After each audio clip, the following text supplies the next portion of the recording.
practice after this, so get to it. Yep. No opening statement, so.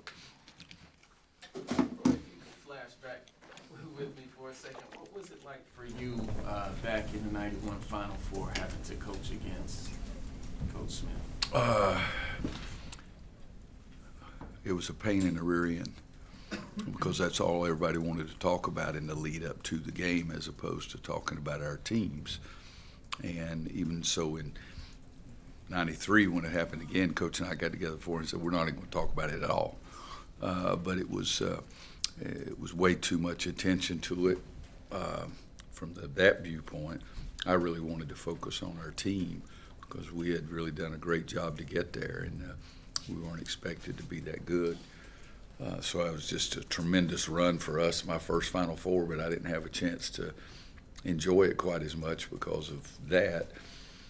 And then at the end of the game, it was, in fact, it was, now that you mentioned it, was a little bit similar to the game the other night because at the end of the game I was so upset for two reasons: that I didn't think Coach should have been thrown out of the game. That really bothered me. And the fact that by him being thrown out of the game, it was going to take away from a really nice win for our team. And he said that himself. And so the other night when the game was over with, and Steve stopped me because I was going to the locker room. And I told him I didn't want to do that. And I forget what he said, but he said, Coach, we need this, it's going to be quick or whatever. I said, I just don't want to do that. I want to go see Anthony. And so I didn't get a chance in my own mind in '91 to have my team enjoy the game.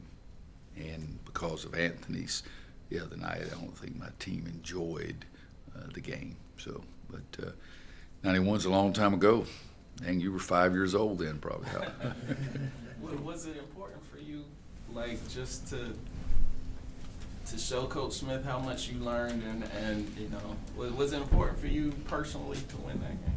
It was important for me because of my team. It had nothing to do with Coach Smith, and even to the extent that it was the first time I'd ever had anything like that. I never looked at their bench one time during the game. I made it that's what I was going to coach the game. I was never going to look down there, and it worked.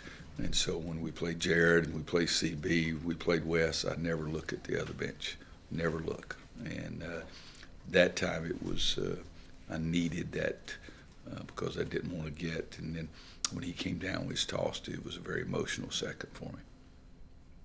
Roy, staying in the past, a decade ago, I think you had 9 players miss game time due to injury. You're not quite at that number yet, but in terms of games missed, you're going to blow past that with Anthony. Yeah. Is this unprecedented for you? It's been really hard. I mean, you think about it. Sterling was going to be in our top 6 at worst. I mean, you think about that. And then Cole was arguably and probably rightfully so and truthfully our best player, and it was him and then Anthony and Jeremiah up to that point. And the work that Jeremiah and Anthony did, you know, that part's it has been difficult, but you know, it's. I was talking to another coach the other day, and he said it is the most weird thing I've ever seen. But, and both of us said at the same time, nobody's going to feel sorry for North Carolina, and you know, so I realized that. But that has made it a more difficult season for us, and you know, but. The good news is we got 18. Not good news is we got 18 more, but the good news is we got a lot of games left to play. Going back to, I guess, when I was 2 years old, do you remember anything from those first games in Anchorage? Yeah, UAA. I said, Dad, I'm tired of listening to that. I thought, Jesus, it's my first game. Let's shut up and let me coach the game. But no, I remember that very vividly, and then. Have California in the second round, and then Seton Hall with my buddy P.J. Carlissimo in the finals.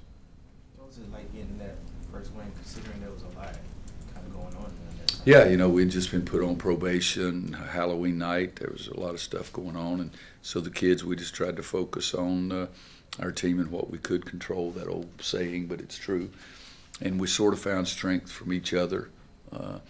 The kids believed in me, gave me a chance, and that was, I've said 100 times, that was the most important part of my entire coaching, because those kids did. They gave me a chance and believed in, or at least acted like they believed in what I was saying. And, two of those guys have been NBA general managers, so they were basketball people. Kevin Pritchard still is, and Milton Newton has been and is assistant GM right now. But that was the fun part of it, was just how we sort of got together. It was hard.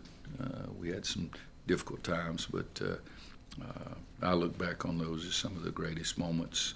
And the losing wasn't much fun, but the relationships with those guys, it was special.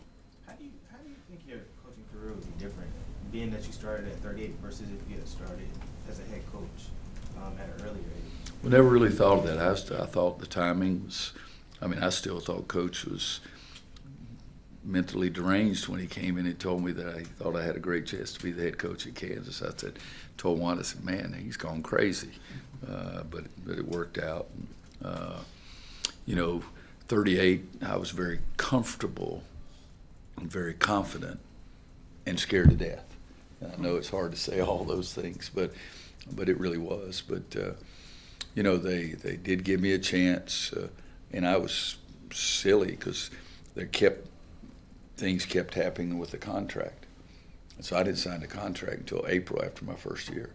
So they could have fired me anytime they wanted, kind of thing. But I trusted Bob Frederick so much. But those days of the kids and relationship, I just got a text from Mark Randall the other day, just remembering some of those things. And it's like I say, it was great times. Well, you're about halfway through the timeline for Cole. I thought you were going to say I was halfway through my career. I was going Long way to go, right? Jesus Christ, my wife's going to kill your butt. I can tell you that, boy. All right, I'm sorry. I'm sorry I went out and That's planned it. fine. Okay. No, but you're about halfway through the timeline of the expected recovery time. What has he been able to do? What kind of progress is he making? I really don't get involved in that. I say, how you feeling? He says, good, and I walk out. I really do. He looks good to me. I walk out. That's what I told him yesterday. And the whole thing is we're not going to try to push him and get him out there any earlier. He's got to feel completely safe about it himself. Everybody said the surgery great, his rehab's going great. I really haven't talked to him. I really haven't, and I guess Monday, I guess, is the 3-week mark. Is that correct? I think that's right. So I have no idea. In practice, is he just like doing some light shooting, or is he doing much more? He hadn't done anything. Okay. Nothing. He comes out there and get it together in the meeting, and they take him off to eat pizza or something. I don't know what they do. Put him in a swimming pool, work on his backstroke, those kind of things. Is there anything you have to do differently when you're dealing with a one-and-done type prospect? Remember the Zion thing last year? Yeah. Everybody blew up about, oh, he shouldn't play after an injury. Do you handle that any differently when you have a kid like that? Never had one until right now. So we'll see. But again, I'm gonna treat him like he was my son, like I would want his parents to treat my son, and we'll see what happens. Going back to this is your life discussion. Put in perspective, being the head guy, having such an impact at places like Kansas and here. I don't know if anybody else really can say that they've done that. Well, my detractors say, oh, he should have won games. He's only coached at Kansas and North Carolina. And they're right in one way. But when we got to Kansas, we were on probation, and we got here, we hadn't gone to the tournament 2 years in a row. So I am comfortable coaching. It's just all I've ever wanted to do. And I remember turning down George Mason. The AD was coming down to meet with me and signed the contract, and I was going to go back. And I called him at 6 a.m. said, don't come. And I called Coach Smith at 10 because I knew he wasn't going to be up at 6. And told him that you got some good news and bad news, either way you look at it. And he said, what's that? And I said, Coach, I called him and told him I wasn't coming because it didn't feel like it was the right thing. And I'll never forget it. He said, everything's going to be fine. I love the way you're patient. Everything's going to work out one of these days. The job's going to open up. It's going to have your name written all over it. It'll be staring right in the face.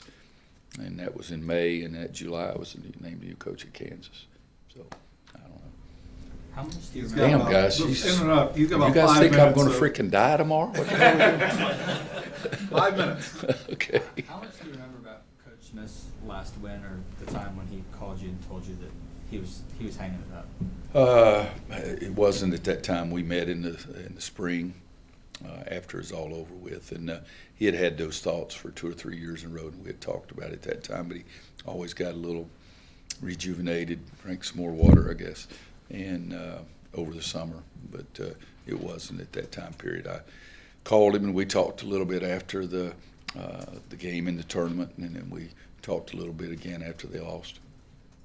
I don't know if you saw Jeremiah's emotions kind of the other night about Anthony. What does that say kind of about who Jeremiah is and who Anthony is and what they mean? Well, Jeremiah's done it. You know, he's out for 2 straight years, and he knows what Anthony's going through. And in that weight room over there, as I've told you guys, I mean, I was in there a lot Monday, Wednesday, and Friday morning, and those kids in there busting their tail. So I've never seen, again, I put them in this category. They were Tyler Hansbrough-esque, working in that weight room trying to get ready. Circumstances a little bit different between you and Mac Brown, both coming back to Chapel Hill. But I wonder if you talked about it before football season about, you know, what works, what doesn't work. It certainly worked out for him this year. No, Mac and I had some discussions, but we never talked about anything like that. We played a golf tournament together. We tried to win the sucker. That's what we talked about. It. Are you going to hit a good shot, or I have to hit one, kind of thing. But I was very happy to have him back, and I thought the enthusiasm around of our program was going to be great for the athletic department and him.